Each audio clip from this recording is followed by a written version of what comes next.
So there you have the relationship between the shutter speed and the f-stop. Okay. So the f/16, the really sharp picture, right? Yeah, The small aperture. That's the light is going in, is dumping in. no, that would go through the funnel. Oh, okay. Yeah, so you would need a longer. That the funnel's Shutter, small or- opening like f/16, Okay. so it takes longer for the water to run in. So you need a slower shutter speed. Right. To allow the More light light in. to That's what pour in wasn't through that making small sense to hole. me. It's so small. F16 How's would be the like light pouring get it in? through a straw, Mm-hmm. right? It's like a Yeah. super tiny hole. Yeah. So you just need the more time to allow it to. And so when we're talking like F16 on these diagrams looks teeny tiny. So when we're talking about extending the shutter speed, like, does it go up to a full second that you actually use? On this one, it probably did. I mean, so okay, so that's probably what you used was like a full second. Yeah, might have. Okay, and then same with, like, if you're taking pictures of a group of people, like you were saying, if you have 3 rows of people, is a second doable in terms of like, no? No. But we'll get into another point. I think it's time for triangle lessons. Everyone do their triangle lessons? Yep. Ooh. Okay. Triangle lessons. This is kind of a cheat sheet. I don't agree with some of the things they did on here, but it's a nice reference for you. I'm going to go back to shutter speed for just a second, because the shutter speed has one main purpose, and that's to let the light into the film. Okay? The second purpose of changing the shutter speed is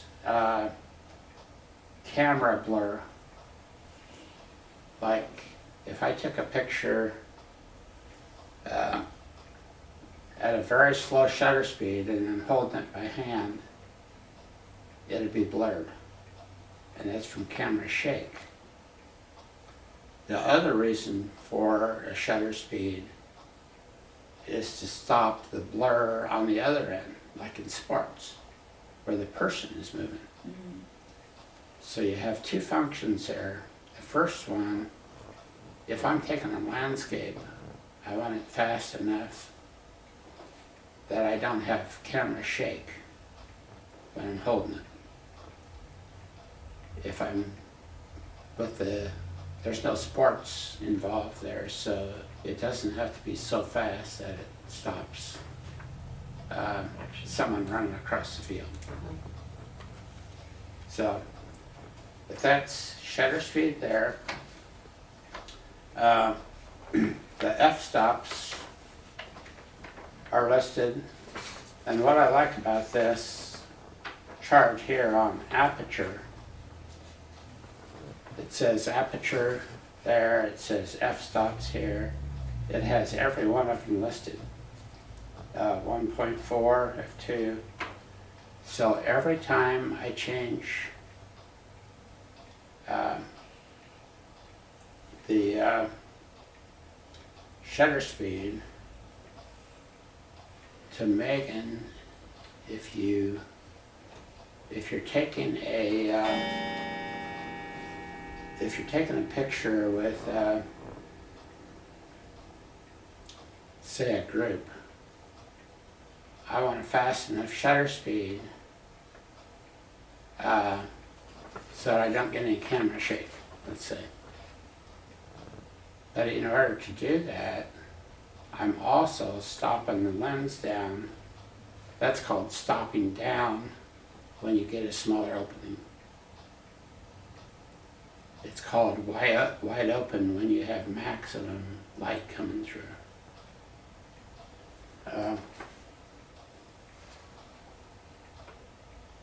So then we're going to go back to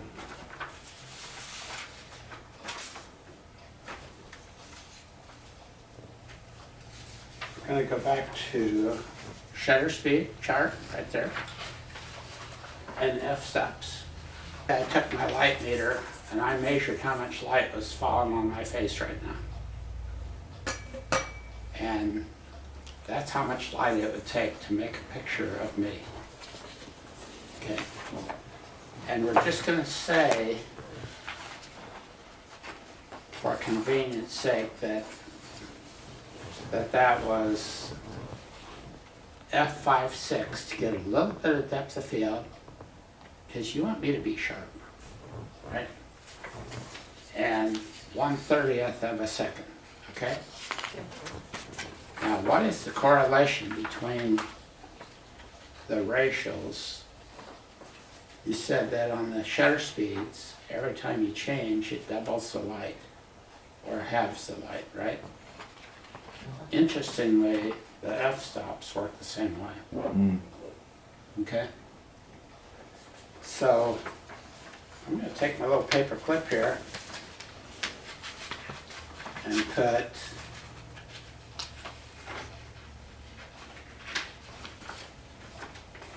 right on there. Actually, it works out where it fits. Interesting. So, this again, you need to understand, so you understand everything you read from now on, okay? I mean, understand, not memorize. Right. Okay? So, we decided that the amount of light that's hitting my face and the film that I'm using in that camera is going to be 1/30th of a second at f5.6, okay? Now, if I change, because I want more depth of field, if I change to f8, what happens to my depth of field?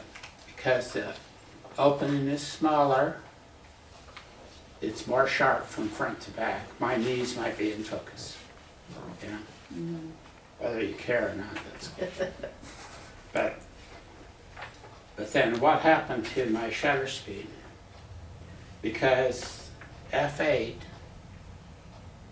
takes twice as much light as f5.6, right? Yeah. The shutter speed slows down. By half. Yeah, It so in needs order to to- get the same amount of water going through that funnel, we need to take longer. And you change one shutter speed, it doubles the light. So whenever so I have a lot of options here. I can shoot this same picture at f4 at 1/60th, 125th at 2.8, or even 1/4 of a second at f16, right? Everyone understand that? We doubled, if you half it over here, you double it over here. So is this a like known truth no matter what your light situation is? No. Or does it No. the relationships change based on what the light is? We still have one strip of paper here. That's that third triangle. So I just want to make sure, so like f8 is not always matched up with 1/15th. Oh no, Gotcha, yep. no. You measure how much light you have and how sensitive your film is. And when you're talking about film, we're talking about the electronic sensor now, not the film. So, but this is what I call equivalent exposure chart. So if you get a reading, someone says, hey, how much light you have? Oh, 125th at f11. Okay, do you automatically set your camera to that? Because there's equivalent exposures, you can change this chart to 125th, move that up to f11, and you have the equivalent exposure that'll give you the same amount of light only different effects. There's always a compromise. Mm-hmm. It's always a compromise situation, because if you get too slow of a shutter speed, all of a sudden you have blur in either the person or the camera shape. Okay. Or, you know, got all that. Yep. So, Hasselblad was brilliant.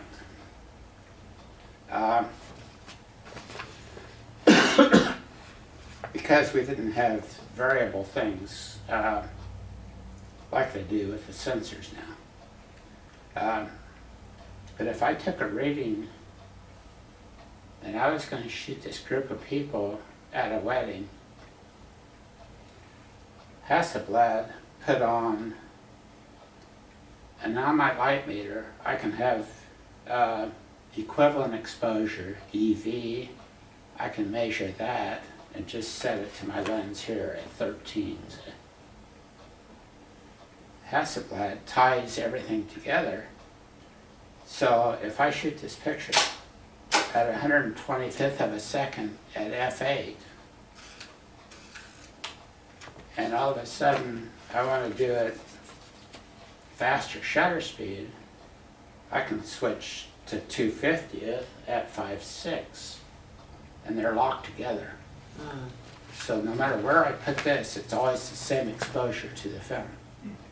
It's just that this goes down to then maybe 15th of a second at f22, and I'll probably have a little blur from moving the camera. So that's where the compromise is. Mm-hmm. Okay? But the EV on the Hasselblad is locked together. So if I want to change just the f-stop, I just lift this, change it to what I want, you know, whatever. Oh, okay. So they're way ahead of the game on that. So then we're going to introduce the third row here, and that's sensor sensitivity.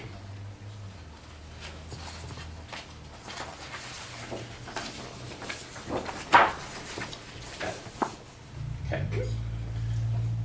So then,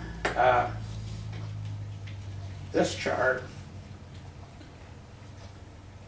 originally it was called the ASA, which was the American Standard Association.